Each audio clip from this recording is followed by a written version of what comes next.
not only the presentation, but also the discussion part. We will provide you with a link to the record session and also to the presentation on our website at the CHUV library, but also on the UNIL website. And I will make sure also to send an email with the link to the presentation of today in English and yesterday in French. Also for the question part, you are welcome to ask questions through the chat on the Zoom web application, or to ask your question at the end of all the presentation. Shortly, I would like to introduce today's speakers. So first, Michaela Crespo, who is responsible for the open access strategy at UNIL and working at the Dicaster Research, will present what? No, I'm saying hello. Ah, so sorry. I understood the stop.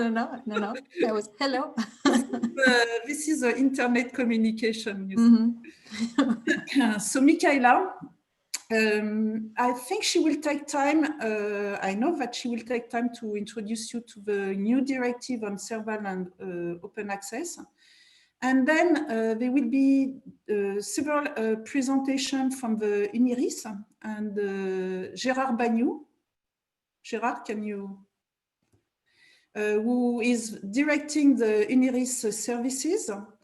And later on, Carmen Jambé, who is responsible for the data research, will talk about the new directive also on open data. And Anouk Santos will shortly introduce you to a tool, the new tool for the UNIL to create a DMP template. And then you will be also introduced to new services in this field.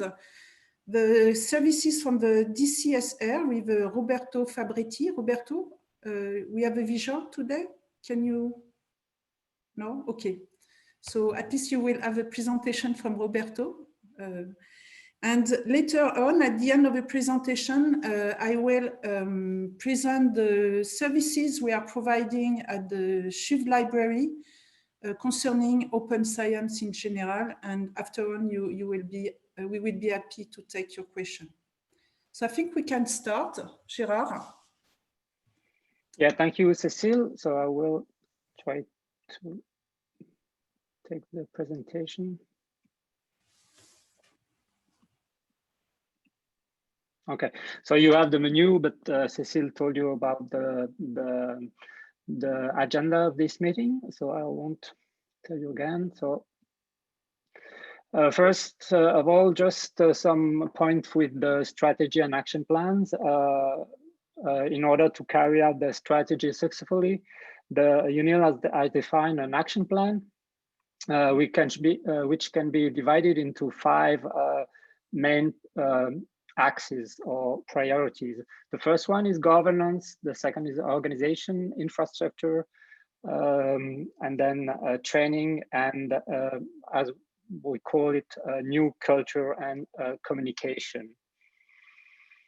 So in the governance part, the idea is to develop an open science policy. That's what we have, and an open science strategy. Is the first university in Switzerland that have a strategy and action plan. And we develop also some process and guidelines. The idea is to support the UNIL's open science vision. In the organization part, the idea is to set up administrative and support structure that ensure participatory and inclusive approach. We work with researcher and with the consultant also inside each faculty. So it's more like a bottom-up working process than a top-down working process. And that reflects in the organization of the open science support. Then in the infrastructure and tools, the idea here is to provide technical means to manage, store, secure, share, and archive scientific information. You already know SERVAL, which is the scientific information system for publication. And we are working actually with some partners to provide you also storage for your data, but we'll talk about it later. Carmen will do this. And also trainings and advice, that's the job for my colleagues, Carmen and Anouk. The idea here is to support and also to help the researcher to manage their project, their data, and also their scientific publication. And then that's the fifth part, or the fifth priorities area. It's what we call the new culture and communication. The idea here is to raise awareness in the community and also the public about the challenges and also the opportunities of open science. And we do flyers, we do some events. I will talk a bit about it later. So the strategy and action plans started from a survey that we did in 2015. So with this survey, all the researcher has the opportunity to tell us what are their needs and also what are their knowledge about open science or about research data. Just to inform you, we'll do another survey beginning of next year. So to see the path that we have done till 2015, the idea here is really to adjust our strategy and action plans to be very close to the means of our researcher. The open science is not well established in the in the university in Switzerland. So that's why also we developed this strategy. It's some researcher, but also the direction, the directorate has some interest about this, but also some fears. That our job is to explain, and it's also to support in a judicial way or ethical issues. There is a lot of issues that are behind open science, and it's not so easy to do it. I mean, so that's why also we provide supports and also trainings for the researcher. And then just that you know that Swiss University is actually defining the national open research data strategy. We already have a national open access strategy, but the national open research data strategy is will be done normally in 2022. And me and Carmen are working with the panels, expert panels, to establish this open research data strategy. As I told you before, so we have done some communication or some flyers. You will find the flyers in French. The green one is the French flyers about open science and the position of the university, and I don't know the color of this one, but the other one is the English version. And you will also have the calendar in the beginning of December, as we did last year, thanks to Michaela. And in this calendar, you will have some tips and some news about the open science at UNIL and all the activities that we are currently doing. Okay, I will leave the floor to my colleague, Michaela, for the open access part. Thank you, Gerard. So yes, I will take over to talk about open access and more specifically about the new directive that entered into force on July 1st, 2020. It was actually approved by the direction on March, but it was the 17th of March, and since the campus was closed overnight, like 3 days before, we decided that it was probably better to postpone this and to make it enter into force later on during the summer, which was a calmer period. So this directive you can find the text online. It's only in French because it's the official language of the university, but it's relatively easy to comply with. It is structured, or the way you can comply with it is structured in 3 steps, which are the data entry, the deposit, and the sharing of your publications. And in order to do this, we rely on SERVAL, which is our academic server. So what I'm going to talk about right now is who needs to comply with this directive, what applies to it, when you have to comply with it, and how to do it. But a thing that must be underlined before I get to that is that this directive is not a way to limit your possibilities with regard to where you can publish. There's always a way to reconcile open access and wherever you choose to publish your research. So you just first choose what the best forum for your work is, and then you will probably find a way in order to make it open. So this directive applies to everyone at UNIL, every member of our community who is an author of a publication.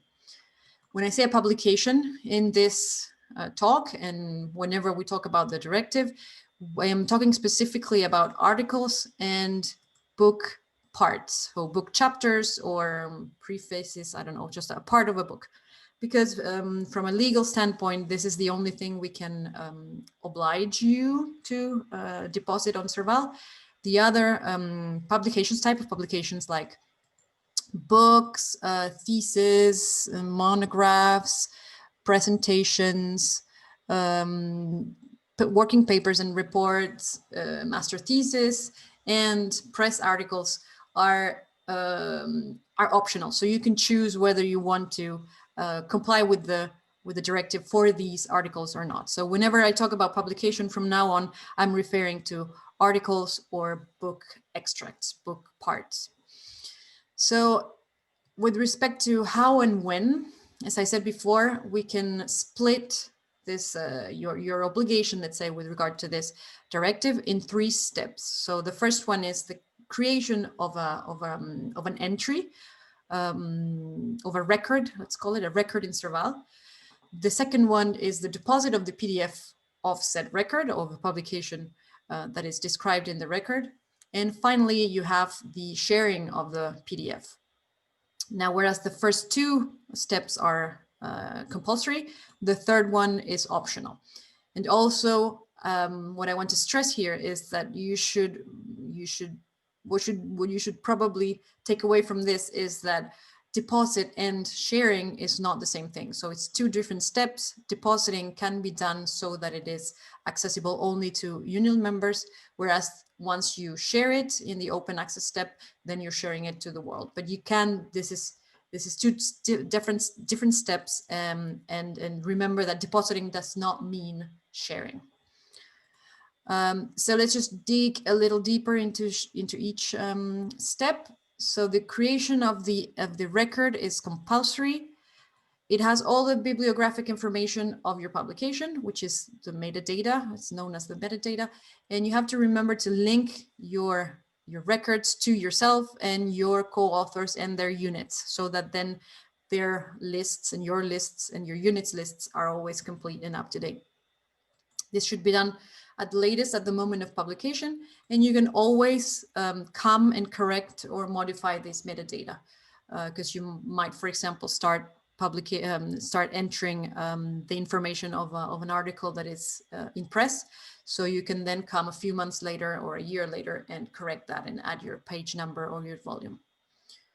The second step, so the deposit of the PDF, it's also compulsory, but the version and the access restrictions that you're going to apply to that PDF depend on who the owner of the copyright is, which in most cases, if it's not an open access publication, it's going to be your publisher. So it will depend on what the policy of your publisher is with respect to archiving.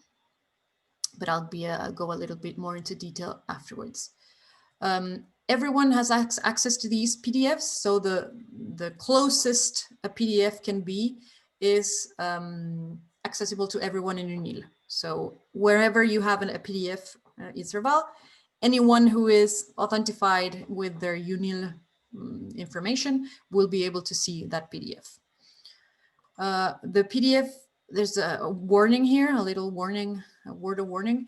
PDFs are in principle not possible to be modified or changed or deleted after you publish your record. So be careful to have the correct version when you're publishing your record, because otherwise it's complicated to undo this, just given with, let's say, due to archiving specificities, it's hard to then change your PDF. So make sure that you're putting the right version in. And last but not least, open access, which is highly encouraged by UNIL, but it is an obligation from some of funders. So the SNSF or Europe, for example, it's compulsory for them to do it. Every type of open access is accepted. So it could be immediate, like gold, platinum, or hybrid, or delayed as green open access. I'll show you a little scheme afterwards, just so that you can see all the different ways. They're all accepted to comply with this directive. And of course, the access is public once you get to this step. So to quickly show you the different steps in, the different ways you can publish in open access, you have the conventional red route in which you submit your manuscript, which is the preprint. It is then peer reviewed and accepted, and then it becomes the postprint or the accepted version. It is then I would say that it's then treated by the publisher so that it comes into the final published form, and this one is only accessible through subscription or buying the article. If you do the same thing but on an open access journal, which is the gold path underneath, it's the same process, but you may have to pay an APC sometimes. Some journals don't require this, and once you do that, you're going to have a final version, a version of record that it is immediately shareable, and this is the gold open access way. There's also the possibility of archiving in SERVAL one version of your article, which depends on what your publisher allows you to do. It could be the postprint or the accepted manuscript or the version of record. You can archive that in SERVAL and then set an embargo period, which will also depend on your publisher. And after that embargo period, SERVAL will automatically open that version, and that will be available to everyone. And that's the green way of open access. There's another final way, which is the hybrid, in which you pay for individual articles, but in a generally closed journal. So these are called hybrid. They're generally more expensive. You always have to pay APCs for these, and they're generally more expensive than gold. And not so far, the European Commission still funds these, but I'm pretty sure they will stop from Horizon Europe. But the SNSF does not reimburse these costs. They of course accept it, so you have the right to do this, but it won't be covered by their funds. Here at UNIL, we don't have a fund yet, but if we had, we wouldn't pay these APCs, and we encourage you not to pay them either. Rather, follow the green road. If you don't have a purely open access journal, you can publish in. An important thing is some things are not open access. So sharing your publications in link sharing platforms or file sharing platforms on academia, on ResearchGate, or even on your website are not valid ways of open access. Just to finish with the directive, I want to stress that the author, yourself, you are responsible for your content in SERVAL. So you should go every now and then and check that everything is correct. We do send some reminders a few times a year. So we do our best to help you, for example, flag out some records that might be out of date so that you can update them. And then a few last things is that for your past publication, so if you arrived at UNIL and you want to bring your past publications, it's completely possible. You can create the records and you can also deposit the PDFs if you want. It's not compulsory, of course. With respect to funding and funders, if you have a funder, someone who has funded your research, then you must comply with their open access policies first. So they will be your first priority. However, if you do that, you still have to comply with the first two steps of the directive, which are data entry and deposit. Again, but do make sure that you're complying with your funders' requirements. There is a resource page on our website, on our Open Science website. We need the Open Science website. I've marked it there with a red arrow. There's a video that's telling you pretty much what I just said in French and in English. So this is important. We don't, since the text of the directive is only in French, we wanted to create an English website so that you could, or web page, so that you could have all the information in English as well, and it was clear. So you can go there and check it out. I will now go to the licensees, new licensees with publishers. So at UNIL, we have different ways in which we support publishing. We can do it through the green open access or the green road, mainly through SERVAL. So we give SERVAL, it's at your disposal. You can use it to share your publications there. And as Cecile will surely underline later on, we've worked very hard this past couple of years to really improve the visibility of SERVAL. And this past few months, we've had around 200,000 downloads per month. So we've really increased significantly the amount of people who come and download stuff from SERVAL. So rest assured that if you comply with the directive, your publications will have some visibility. We also support gold open access. So we have some agreements with Cogitatio, Annual Reviews, Carger, Elsevier, and Springer, in which we cover all of the APCs, so you can publish there for free. Or we also have a discount with BMC, Springer Open, and MDPI. There will be new licensees. These are called read and publish licensees, in where the APCs, the publishing charges, are included in the price of the license, so that you don't have to pay it yourself. And from 2021, we'll have several new licensees. So just come and see in our news section or in our website, which is marked here. It's right underneath the directive. I always keep it up to date, so whenever there's a new agreement, a new deal, it's going to be there. I'm just going to go a little bit deeper into the main two, or the largest two, read and publish agreements that we signed this year. With Elsevier, it's anyone, so when the corresponding author is affiliated to UNIL, and when the article was submitted after the 1st of January 2020, then if you publish in one of the journals that are listed here in that link, you can go see the list of journals, then you can publish for free. We have a quota for this type of deals, so we will have 3,000 articles in 2021 for all of Switzerland, and it's a first come, first served basis. So we will start using them, and if we reach the maximum and then we don't have any more left, then we will of course inform you that you won't be able to publish for free on the journal until the next year. The same thing happens for Springer. So here it's corresponding authors, but the articles are accepted after the 1st of July, not submitted, but accepted. There's also a list of journals. In this case, it's only hybrid journals. There are no gold Springer journals in this deal. And we had 690 in 2020 for July, December, and we'll have 1,390 for 2021.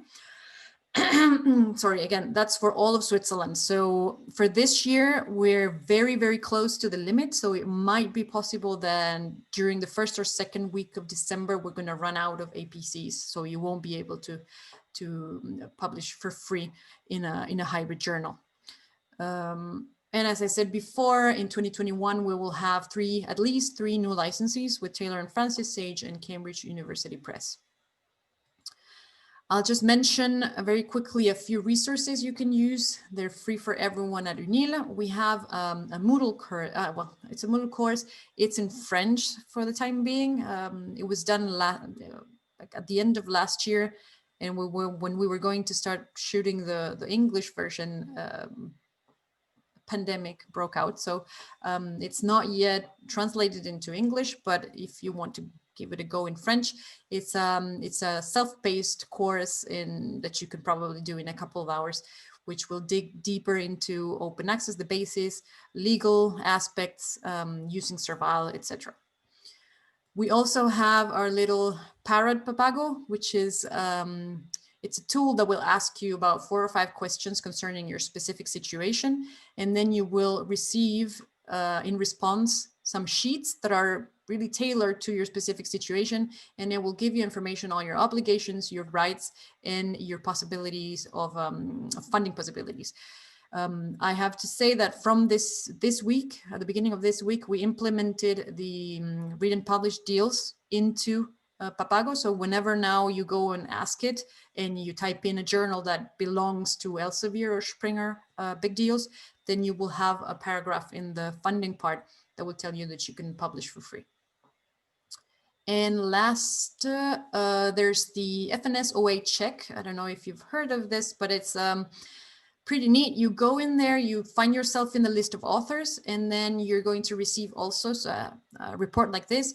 And it is very useful, especially to just identify which one of your articles are not yet open access. It's the black column there, and it will give you the list of those that are still closed, so you can actually act upon it, and you can go and see which ones you could potentially deposit on SERVAL and open them, so that that black column is shifting toward the green. So yes, that's my part on open access. I'm going to now give the floor to Carmen, who's going to speak about open data. Thanks, Michaela. Should we just make a break with the questions in the chat, because there are more questions just right now to... No, honestly, I think we should go for the question at the end of all the presentation. Okay, so because there were some questions specific on open access. Yeah. But go ahead. Okay. So thank you. I'm going to present you the open data part, and specifically the question of the directive 4.5, which is a directive on management of research data. This directive was adopted by the direction last year. It was established like a kind of response in the researchers and also the faculty's needs of storage. And so this was the occasion also to edict some rules of best practices on research data management. This directive applies on this directive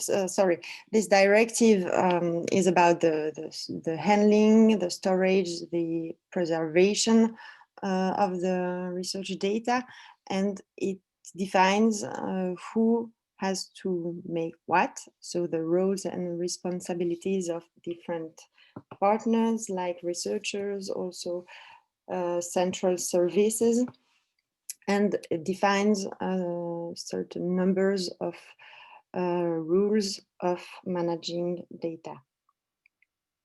I will not talk about the questions, the specific questions of costs and storage infrastructures. I will let this part to my colleagues of the DCSR, but I will just talk about the research data management in a general way. So just to say also that the directive applies to all the people who are using the DCSR resources. That means that researchers who aren't using the DCSR resources we recommend them to conform also in this directive, even if they are not obligated to do it. But in this directive, there are some general recommendation on research data management and also open research data, and we think it's useful for the whole research community.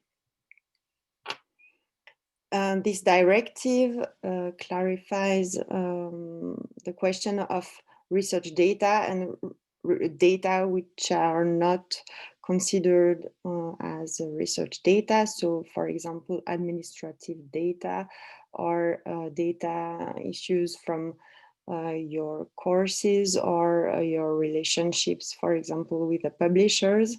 These data are not research data.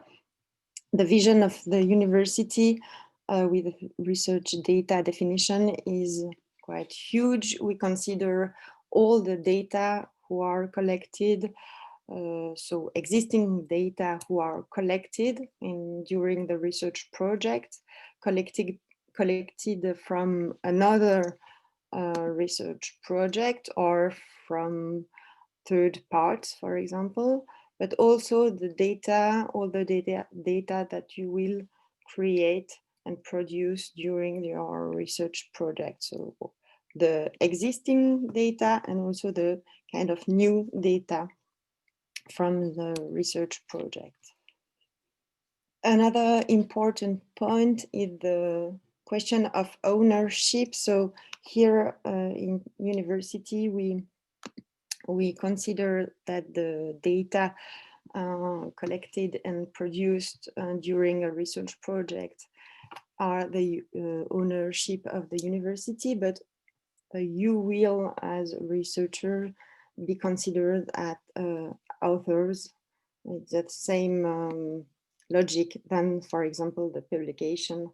So if someone else reuses your data, you will have to be cited the same way than for the publication.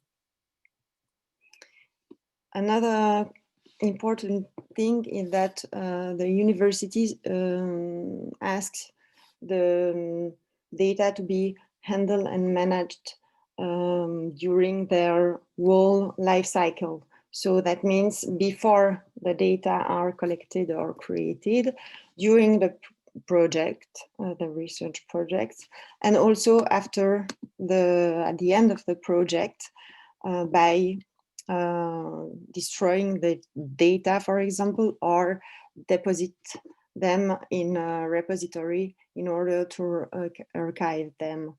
And this data management, research data management, should follow the rules and legal issues that are here in university and in Switzerland.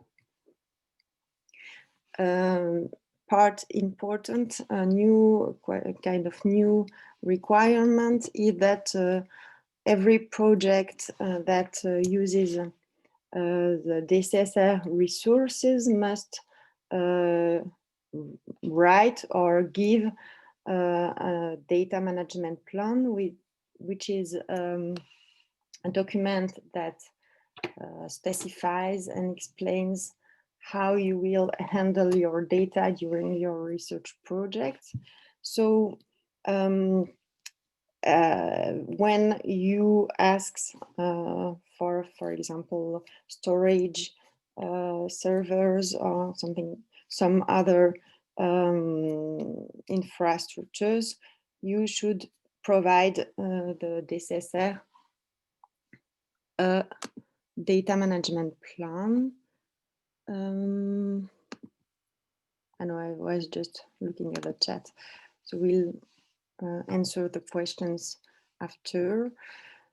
This was for the data management plan, and you know, maybe some of you have already made some data management plan. We follow the same logic than the FNS or other public funders. So as they ask a data management plan, we also ask you data management plan, and also we follow the same vision of open research data as open as possible and as closed as necessary.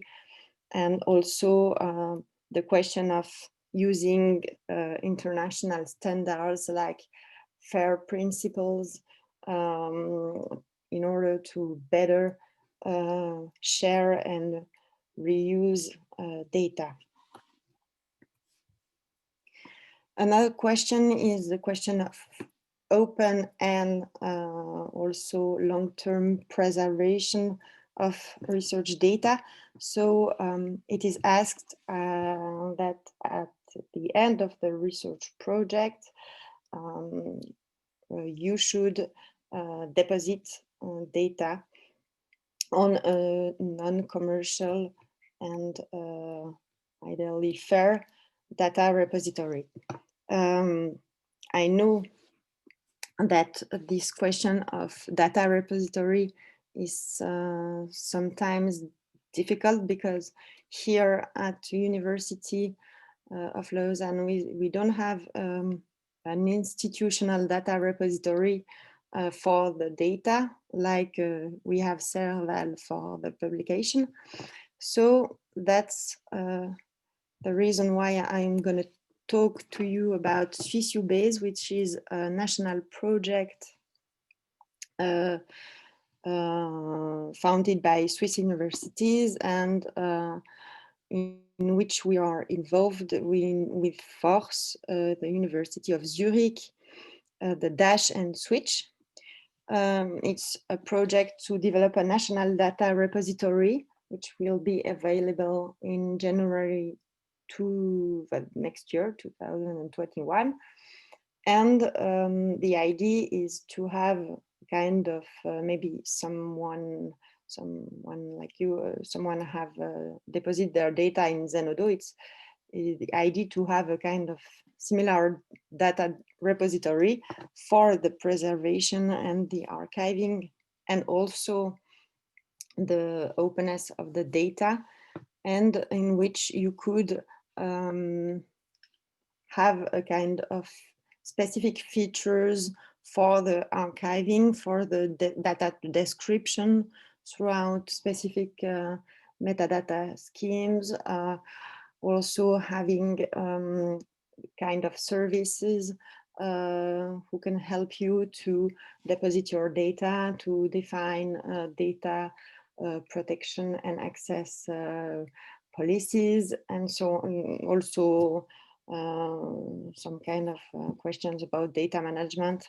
So that's the idea, to have a kind of institutional data depository where you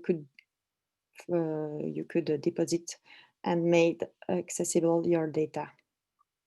So it will be in a kind of environment where you have in one side all the data management during the project, and the other side the archive part of the research data.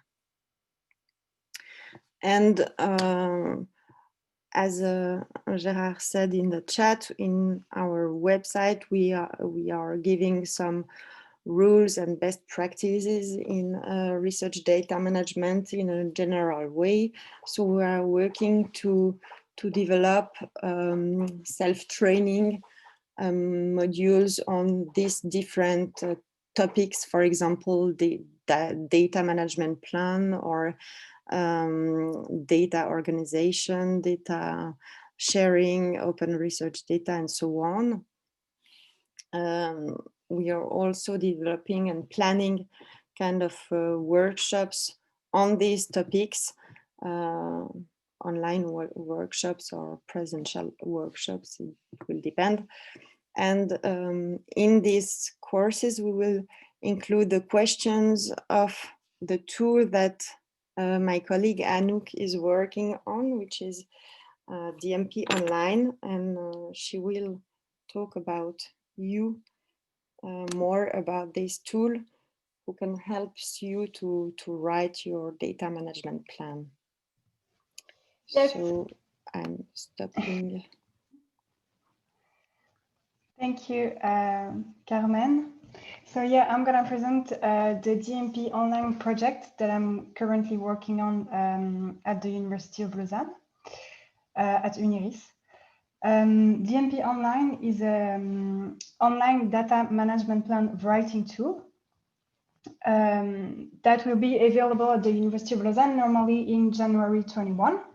So this tool is intended to be available for all the research community of the university, so all the faculties. So that includes the FBM. We did not develop the tool, we purchased a license. So we have a University of Lausanne instance of DMP Online that you can already see at the URL you see on the slide. You need a login to connect, and our instance is not entirely finished. But if you are interested, you can go and see what it looks like, because it won't change. One of the features of DMP Online is the possibility to create templates of DMP. And right now we have created a generic template for the University of Lausanne, so for all the faculties, that is currently in a test phase. And we are thinking about developing disciplinary templates later, especially for the FBM in collaboration with Cécile Lebrun, that you know. So I will quickly introduce you to the tool. So this is the homepage of the University of Lausanne DMP Online instance, where you will have to create an account or log in if you already have one. And then after logging in, you will access your dashboard that displays the DMPs that you have already created. And you will just have to click on the Create Plan button to write a plan. You will be asked 3 questions in order to determine which is the best model for your DMP template for your situation. And then you arrive on a page that invites you to fill in the basic detail of your project. So this is the first step in writing the DMP. And next, you will be asked to complete the various sections of the DMP templates you are writing. So here, this is an overview of the sections of the University of Lausanne templates that we have developed, and that has been tested by the research consultant within the faculties. And next, you will have, so each section includes several questions that you are invited to answer. On the right, you can see an example of the guidance that can be set up to accompany your answer. So we tried to put useful resources, best practice, and to point to the solutions that are available at the university. To summary useful information to help you answer your DMPs. And you can see also that there is a comment field allowing collaborative writing of the DMP. And for the other feature, you can share your DMP so with several people, even outside of the university, and you can give them different rights on the DMP. And you can also choose to publish your DMP in DMP Online once you have finished it, to give it some visibility. And one of the features we will implement is the request feedback option. So you will have the possibility to ask for a feedback on your DMP with DMP Online directly. And you will be notified by email once one of us has finished reading your plan and making suggestions about it. And one of the last features is, of course, to export your plan in various formats. For example, in order to attach it to your storage page, in order to attach it to your storage space request to the DCSR. And the templates for DMP Online will be available in French and in English. So that's it. I'm done with this short presentation of DMP Online. And right now, I'll give the floor to Roberto Fabretti, who will talk to from the DCSR, who will talk to you about the services they offer.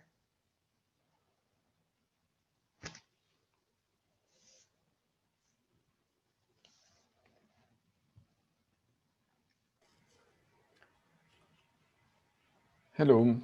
Do you see my screen? Yeah. Okay. So the slides are unfortunately in French, but I will try to present them in English. So don't hesitate to interrupt me if you have questions about something.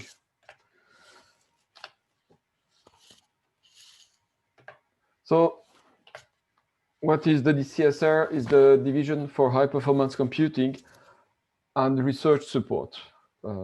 So its missions are to provide computing resources, storage resources, but also application support or way to improve the way you do the computational research. So we have competencies in high performance computing, but also in machine learning, in databases and web applications. And this both for sensitive and non-sensitive data. It has been established in January 2019 because beforehand the high performance needs of the university were handled either by Swiss Institute of Bioinformatics for the Faculty of Biology and Medicine, or for FGSE by their internal resources, because they had two big computers, Achilles and Octopus. HSE also had high performance computing resources internally, but the university rectorate has decided that it was more cost effective to bring all these resources centrally. So in March 2019, we set up the first cluster called WALI, and then in 2019, November 2019, a second cluster named Axiom. We have been providing courses about the usage of the infrastructures, and since last month, we are able to provide virtual workstations and virtual servers for the needs of the users. So I am the manager of the division. We have three additional systems administrators, you and Roche for high performance computing, and people from SIB that some of you might know. And for application support, for the HPC application, we have Emmanuel Jean-Boine and Etienne Orliac. For machine learning and data science, we have Philippe Jacquet. For database structuration and the web application, we have Thierry Lombardo. The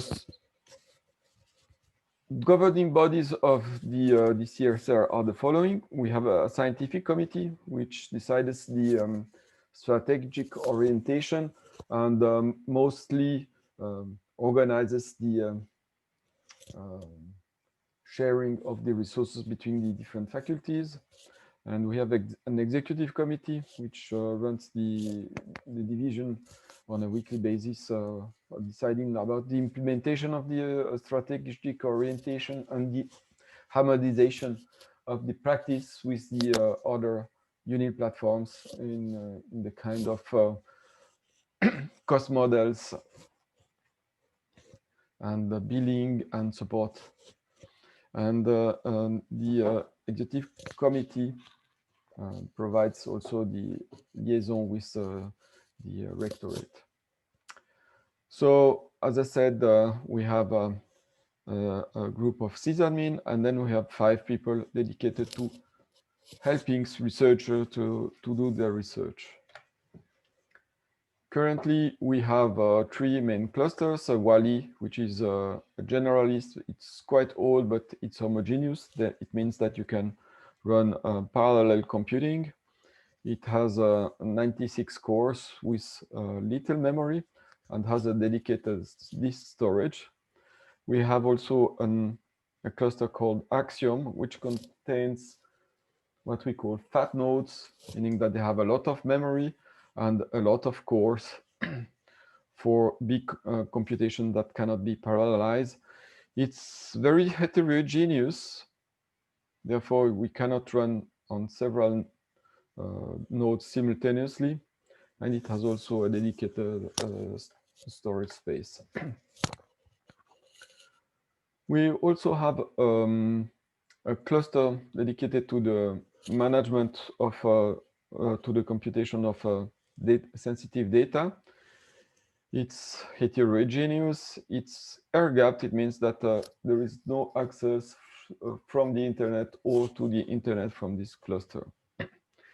We also start providing virtual workstations to work on normal or sensitive data, but these workstations have the characteristics of HPC workstations because they can have a lot of cores and a lot of memory and fast storage. They also can have what we call a GPU, which means a graphic cards which help in some numerical computations, but also for the latest machine learning algorithms. It's very easy to use it because you can access it from an internet browser with the required two-factor authentication. In the future, University of Lausanne has seen that there was a need for implementing new technologies at UNIL. So a new cluster will be put in production early 2021 with a new storage, and it will provide at the same time modern CPUs and the latest graphic cards for numerical computations, and also safe, fast encrypted storage to handle sensitive data. So this cluster will be consisting of 72 nodes with a lot of RAM, because usually biologists love RAM.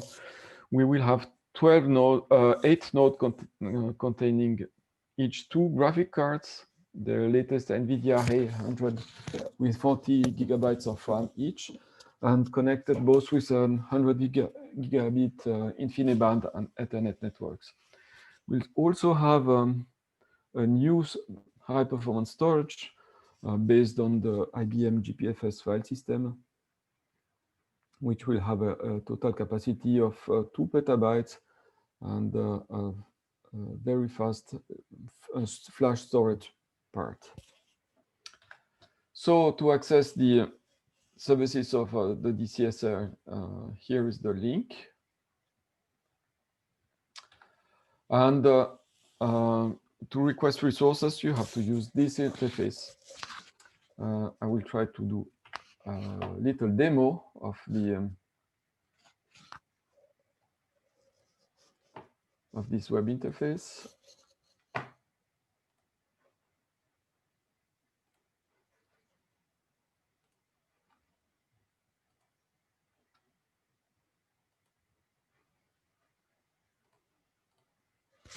Here it is. So you have to fill in some information. The person that has to fill in this form is the principal investigator, because depending on the resources requested, there will be some billing, which is described in the DCSR page. So you have to decide what is your the product name,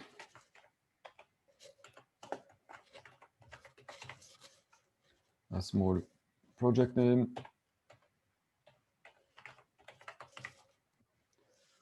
who will pay for it, when this project starts and when it ends.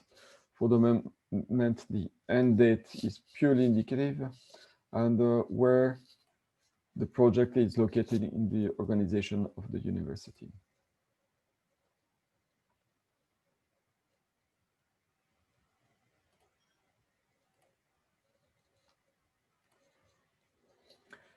Here you can tell if it's for normal data, personal data, and sensitive data. And here you can upload your DMP if you have completed it, or tell us when you will have a DMP. And here you can select the products you need. So for the moment, you have the choice of storage. You can tell what is the capacity required. The first terabyte of data is free. Here you can indicate if you need computation on normal data. So you can put an estimation on the number of CPU hours you will require. This is purely indicative, but help us to plan what new resources we have to implement, the storage you need. And if you have to work on sensitive data, you can select this option, Calcul Jura. And as for normal data, we have different products. We have space on the fast scratch. We have space on the standards, storage. And then you can submit. We review your application, and within a couple of days, you will get an answer and access to these resources.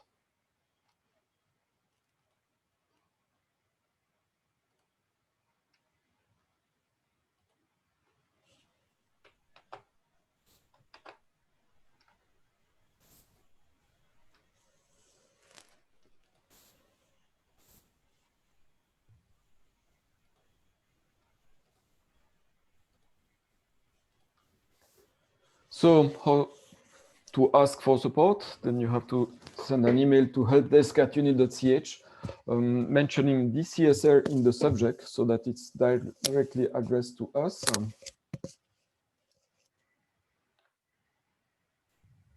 We have some documentation, mostly in English.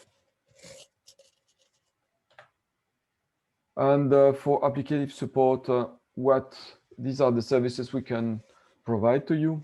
So we have a way to analyze the program to see where the most time is spent, and we can propose some solution to it, or we can help you with the parallelization of the code so that it executes not only on one core but on many core, or maybe on many nodes simultaneously to speed up the processing of the data. And now that we will have recent GPUs, we'll be also able to use the resources provided by this GPU to accelerate the data processing. So we can also help for the pipeline development and help the user choose the best software. We can help you to install software on our resources so that you can work with your own version of the software if you want. And we offer courses to help the users to use to be efficient on our platforms. And also we provide consulting about data analysis, about machine learning, and data structure, data visualization, and help to consulting for the management of sensitive data. Okay, that's it for my part.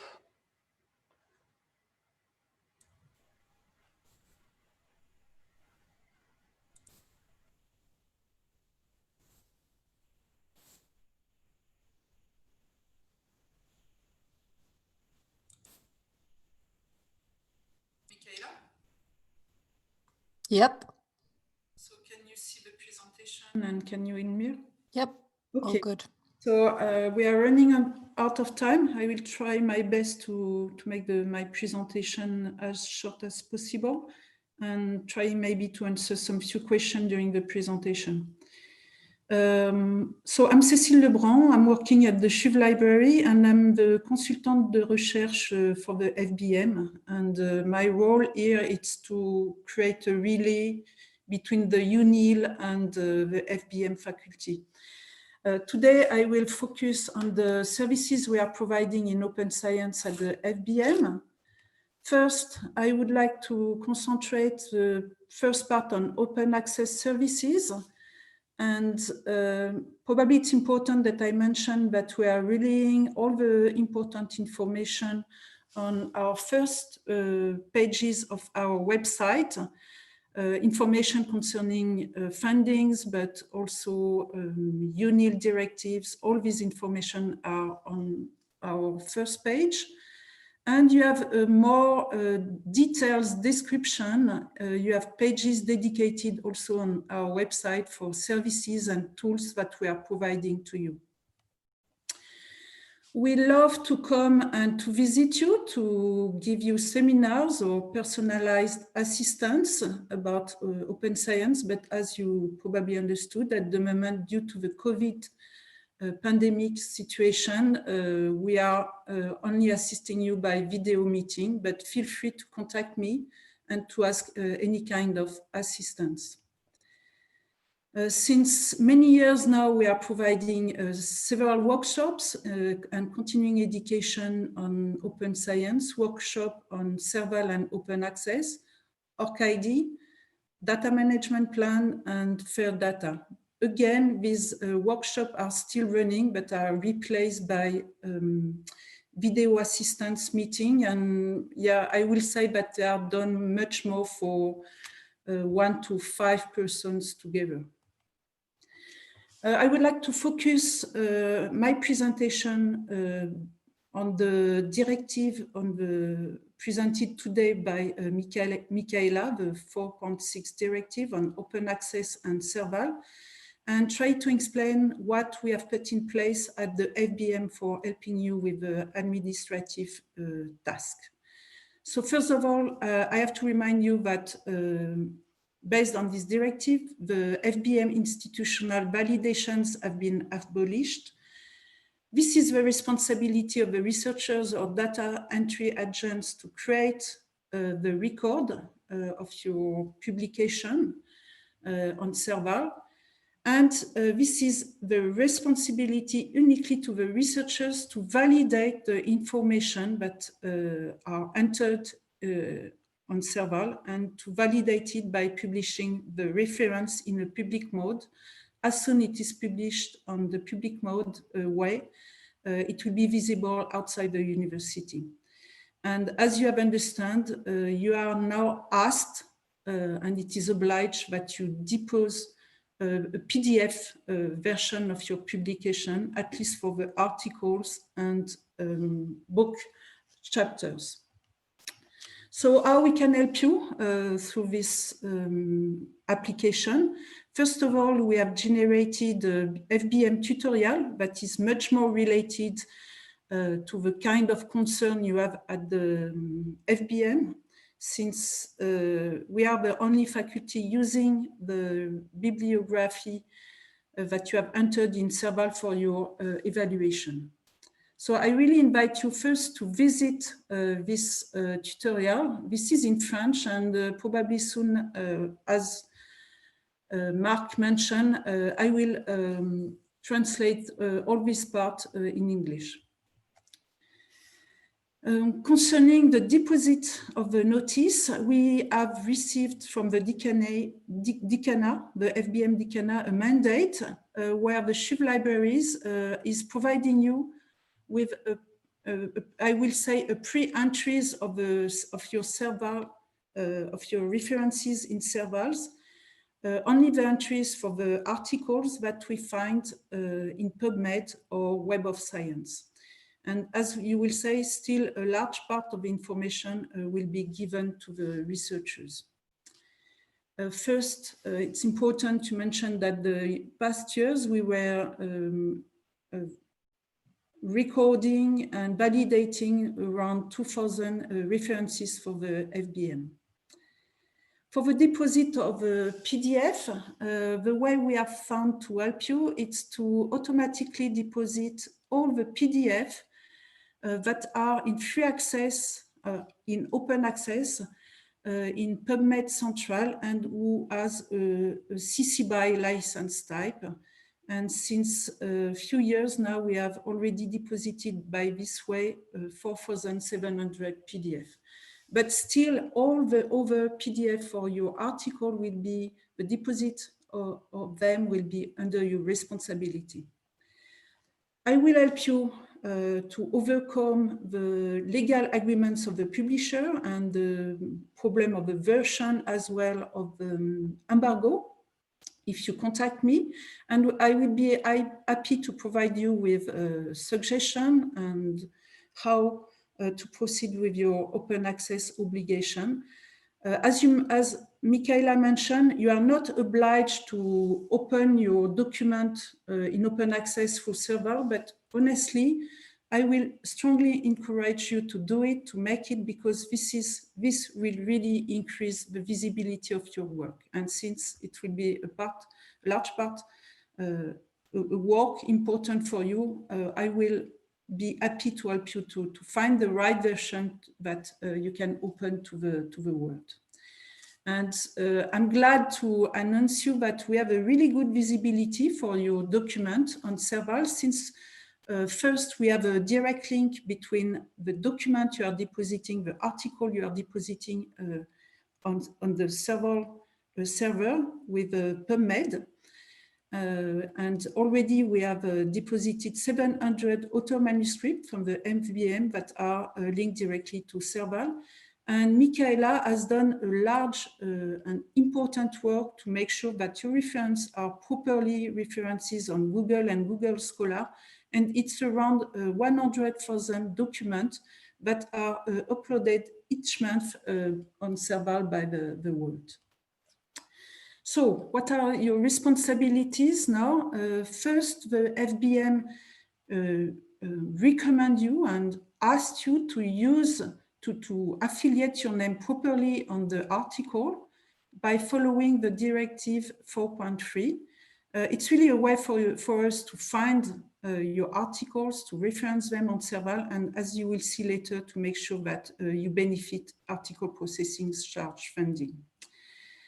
So the responsibilities of the researchers is not to verify and to complete the pre-entered information. For example, the document type, is it a review or original article? And to make sure that you link correctly the reference to the researchers and the units that are related to the document. And then this is only the responsibility of the researchers to publish the reference on a public mode way.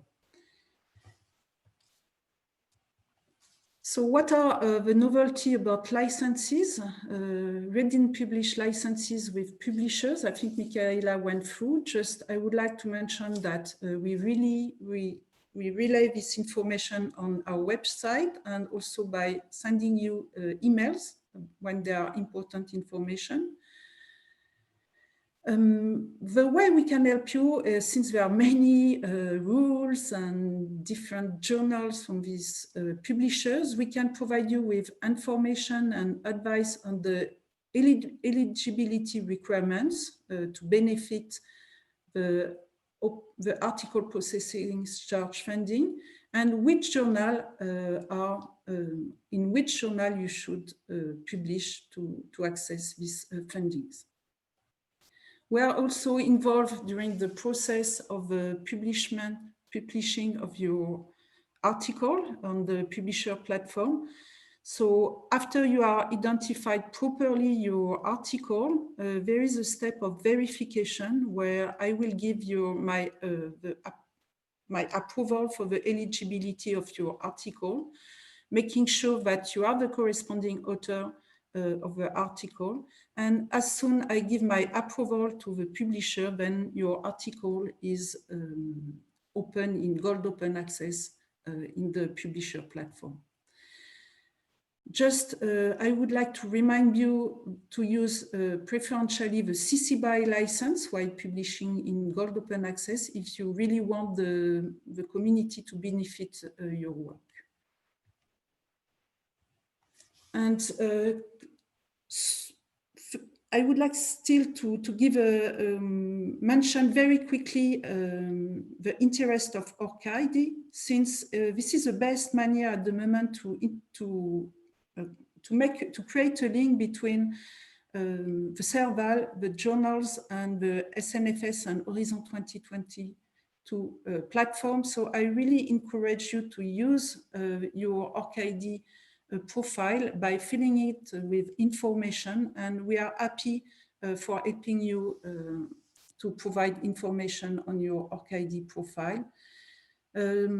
We plan also for helping researchers with the new SAE CV from the FNFS, telling you a little more about the responsible metrics and indexes that are used for this new kind of CV, and also for reporting your open access publication to the SNFS platform.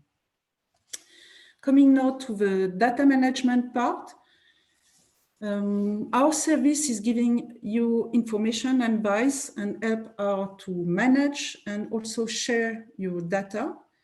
And I will focus also this talk of today on the new directive for open data from the UNIL. First, we have created a website where we are sharing open science toolbox with, and you can benefit our experience on file formats, metadata standards, and our knowledge on copyright, intellectual property, but also how to deal with personal data. And here I should mention that this is shared not only with the SHUV and the UNIL, but also with, of course, Unisanté.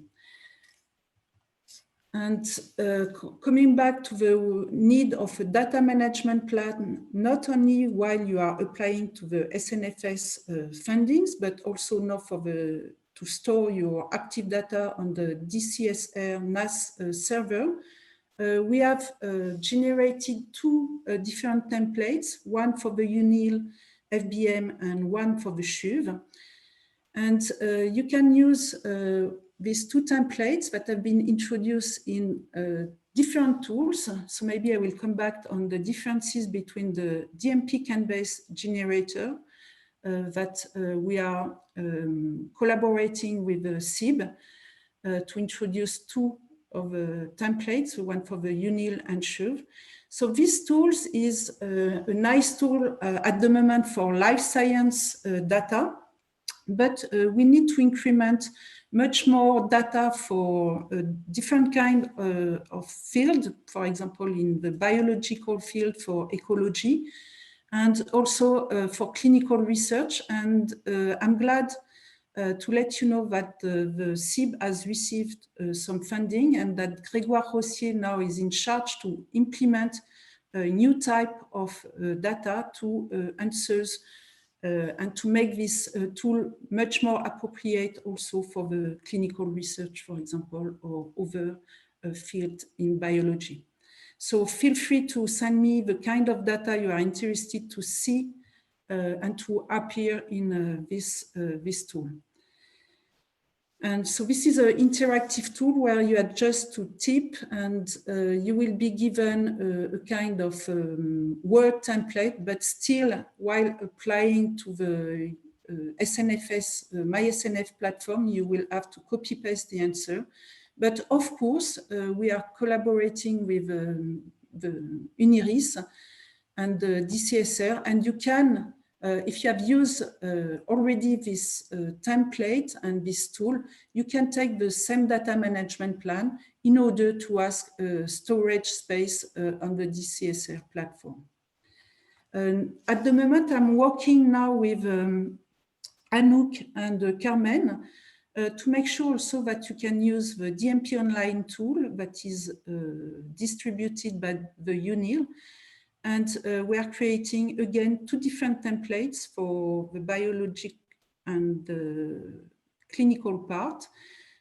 what are the differences between these two tools? In this, while the CAN-based generator is more interactive, it's difficult to provide you with, I will say, good guidance, and you still have to come to our workshop. While here with this tool, we have much more space, I will say, to provide you with much more guidance and information, but the system is less interactive. So I will say it's up to you to judge which one, which tool you would prefer to deal with or to use. And probably there are very complementary tools that I think it's good to use at the FBM. We are also now involved for helping you while you are asking long-term storage at the DCSR NAS, and I think it's good for you when you are done with your data that you stock them for long storage, since you don't have to pay, but still you will have to provide a README file document explaining and describing your research data. And I'm glad to help you to reorganize and to describe your research data and to use in order to create this README file document. Of course, for the retroactive data, we will try to make sure that you have the less work as possible to arrange your data. And as soon the README file is okay, I will give my pre-approval to UNIRIS, that will give the final validation before your data migration on the DSR platform. And I will finish now with the question of where to deposit your data in fair or open access way. So maybe we can discuss later on the differences between Swiss UBase and Zenodo, but since many years already we are using Zenodo.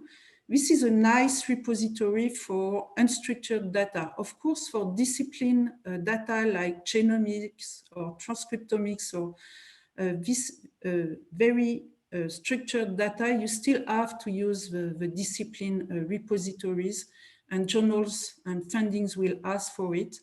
But for unstructured data, we have created a FBM community where you can deposit your data.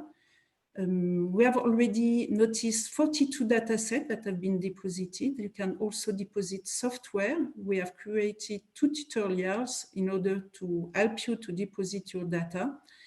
And probably it's difficult to answer now when you should use Swiss UBase or Zenodo. Probably the best it will be to use both. And for what I can see already, it's that if you have sensitive data, for example, some clinical sensitive data, you should not use Zenodo except if they are properly anonymized. You should better go for Swiss UBase repository. And for qualitative data, also, I believe that Swiss UBase is the best solution. But I would say that at the moment, I am curious to see what would be the visibility of Swiss UBase repository, because it's important for you if you do this big job of depositing your data, that you get a great visibility, and the price also will be an issue for the researchers. And last information, due to the COVID situation, we are really reorganizing our course to make sure that you have new streaming course. And at the end of January already, we will provide, in collaboration with the SIB, 3 half-days courses on data management plan, open data, fair data, GitHub. This workshop will be open not only to PhD and postdocs, but also to PI. And as soon as this one will be running, I will make sure that we have the same kind of organization for the FBM doctoral schools. Thank you for your attention.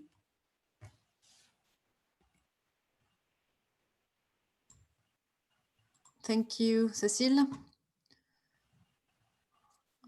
You could stop sharing now so that we can turn our cameras on and answer some questions. There have been some questions on the chat about data.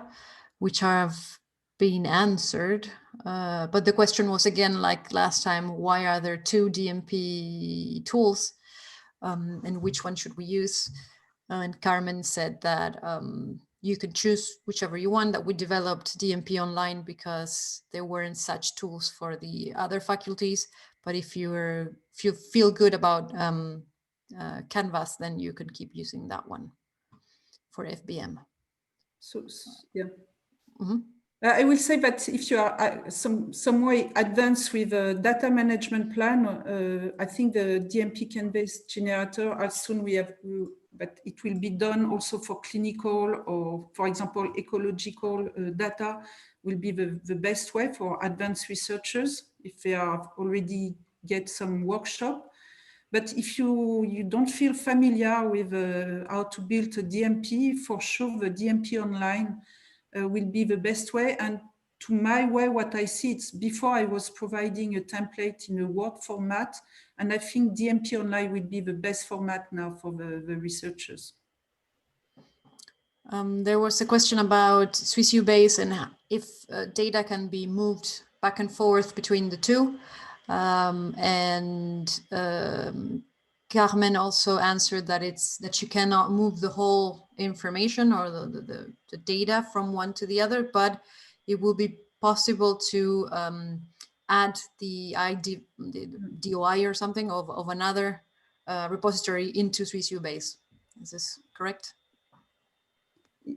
Yes, Yeah. The idea is not to repatriate all the data that are in other data repositories, Zenodo or other repositories. It's just to have a minima information on where are the data, and also the publication is associated with the data. Yeah, and maybe we can arrange that as soon that SwissU base is effective, that we have a link between our, at least the FBM community and the SwissU base database. So I can see with the Zenodo manager how it is possible. A previous question asked if it will be recommended at UNIL to use SwissU base or if we can use both. So yes, the recommendation will be to use SwissU base, but of course, if you have a specific data repository that in the community, in your disciplinary field is to use, for example, GenBank or other data repository, you would have to, you should continue to use them. The only requirement is that data must not be deposited in commercial repository like Figshare, for example. And well, yes, that's it. Yeah, and for big data, honestly, I think if you have on Zenodo, you can deposit only 50 gigabyte data for free. And of course, you can create one data set, a second data set. But really for large data set, I would suggest, but let's see how SwissU base is running the data set in biology, but I would suggest you to use a SwissU base. But also the interest of Zenodo, it is for free. And I don't know what will be the price for SwissU base. Probably there will be some subvention from the UNIL, but any idea? If I may answer this, yeah, the SwissU base will be free for the UNIL researcher. Okay. So perfect.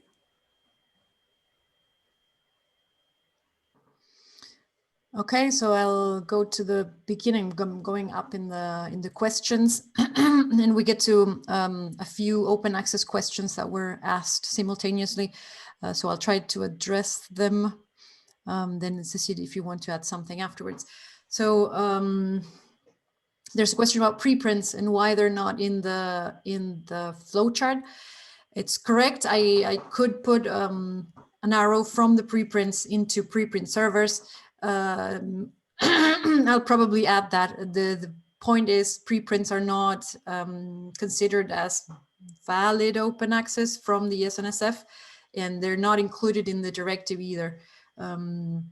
As the SNSF, we would prefer a peer-reviewed version of the article to be available. But it is certain disciplines, of course, use preprints on a regular basis. So I will add that to the flow chart, as well as an arrow that goes to. I will probably adapt that flow chart to the directive now, so showing that gold articles also have to be deposited after publication. There's another question that says that it's strange that UNIL encourages green OA when the copyright stays with commercial publisher, when discourages hybrid when the copyright stays with researchers.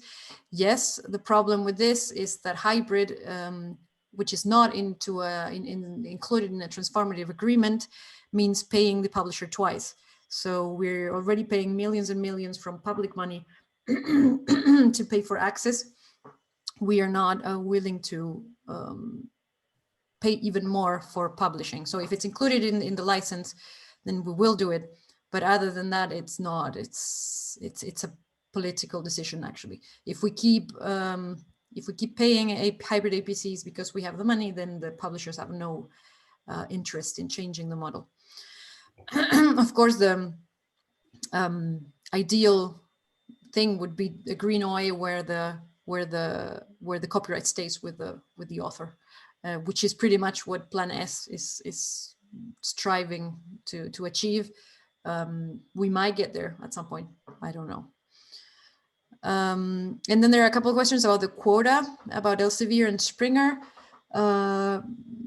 It says that you might end up at the end of the year, you might find out that your paper was not included in the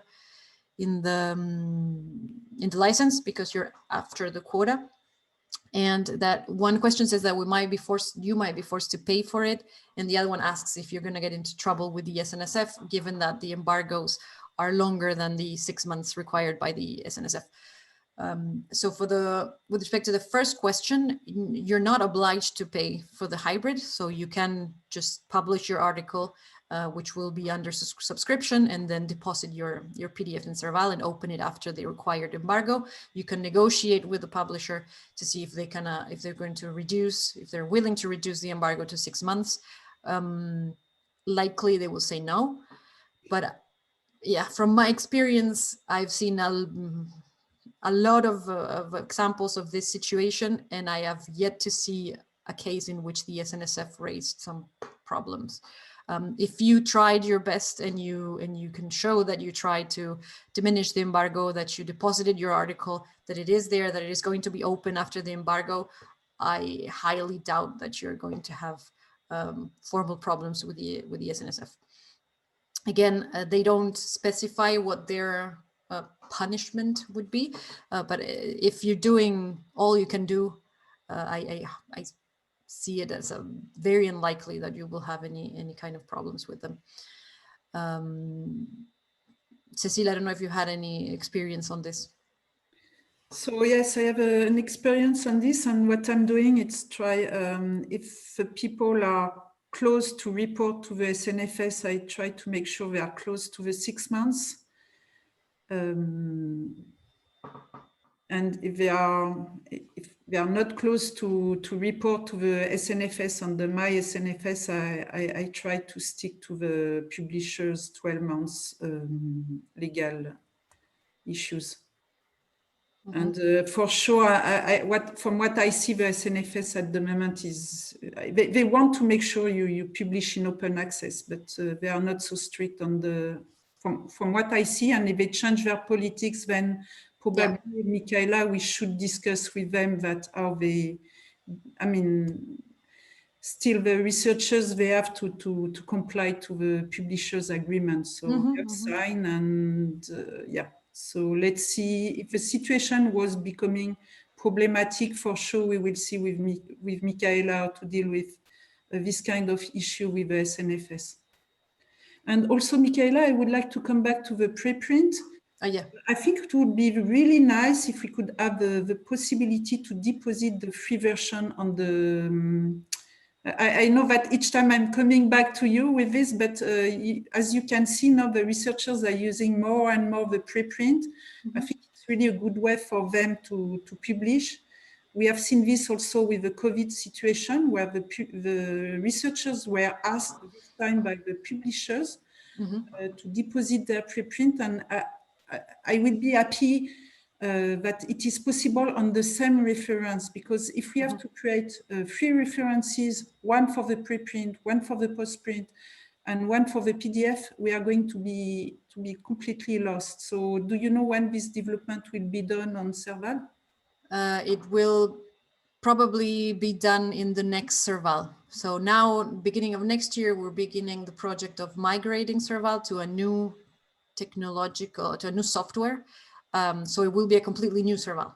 That's for sure. So in this new software, there's already this possibility. We don't know yet exactly what software we're going to use, but if it is the one that is looking like it will be, there's already this. There will be versioning as well, probably. So that's a nice thing.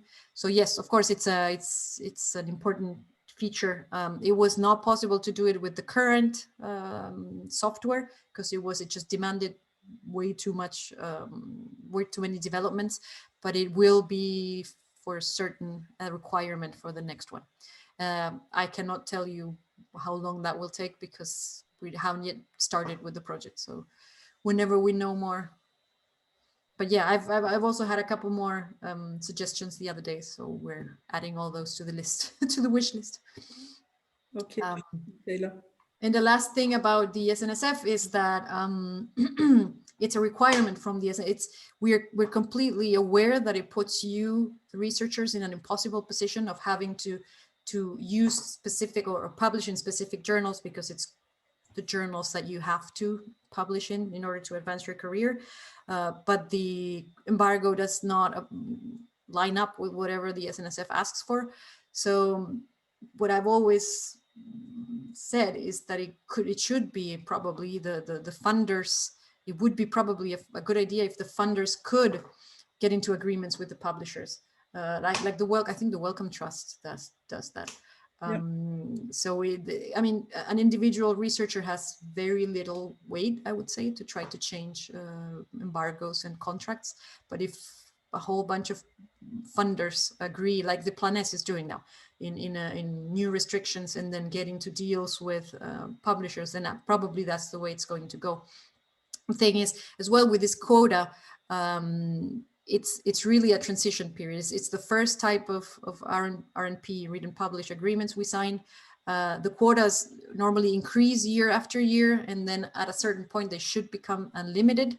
So you should bear in mind that we should hopefully get to a point where there won't be any limitations in how many publications we can publish. Are there any? Yeah, and probably for the quota, I think it's good, Michaela, if as soon we feel the quota is bypassed, that we inform. Yeah, we haven't yet, so I've asked for that, and they said they don't know exactly, and that probably will be between the 1st and 2nd week of December, which again, I don't think there will be much publishing activity at that point of the year. And let's see how we deal this year with this. Huh? Yeah. Rob, with this quota, it was me asking about that. Yes, Marichel, yeah. Yeah, Marichel, from the FBM, CIBM. I mean, I think it will be unlikely to happen, but in between the time that you submit, you get revision, you get accepted. I was just imagining this situation, like the quota was gone, and then how I'm supposed to pay with this if I'm not funded by the FNS for that research article. So this was just, I mean, maybe there are other possibilities, or I don't know if the UNIL is providing any additional funding to have these buffer papers that may appear in this period before you announce it. I think it's very cool if you can announce it, we are running out of quota. Yeah, and then you can wait maybe a few weeks and then delay the process of publication for a few weeks. You should probably ask your department. I know that the FBM pays still for for hybrid publications. I'm not sure who does that or from what budget it comes, but it is something that happens. We see the numbers, so the payments go out from the FBM. So you maybe can ask someone in your department to see if there's a budget reserved for that. Okay. Otherwise, I've been using this and I found it just great and amazing how it was efficient. So I'm really happy. And you know, that's a problem because it biases you to publish with Elsevier and Springer. I have to say that, yeah, so far, two experiences, I think it's very smooth. I don't have to worry. I'm not losing time. So thank you, Cecile. I really appreciate it. It's super cool. We will try to do the same thing for open access publishers soon, so that you can also do this easily with PLOS and MDPI and Springer Open and the big open access publishers, because otherwise we're pushing our researchers to go with the conventional publishers rather than going the other way. So we'll maybe try, maybe in the future we will see deals like this for open access publishers as well. If there's nothing else on the chat, if anyone else wants to speak, or otherwise we can thank you and wish you a nice weekend. No, it's all good. Okay. Medice is happy, so we can leave.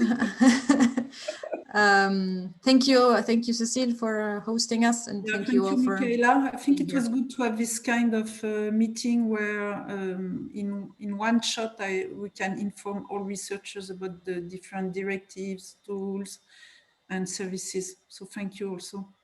Thank you. Have a nice weekend. Thank you, Cecile. thanks for the invitation. Thank you. Bye bye. Thank you.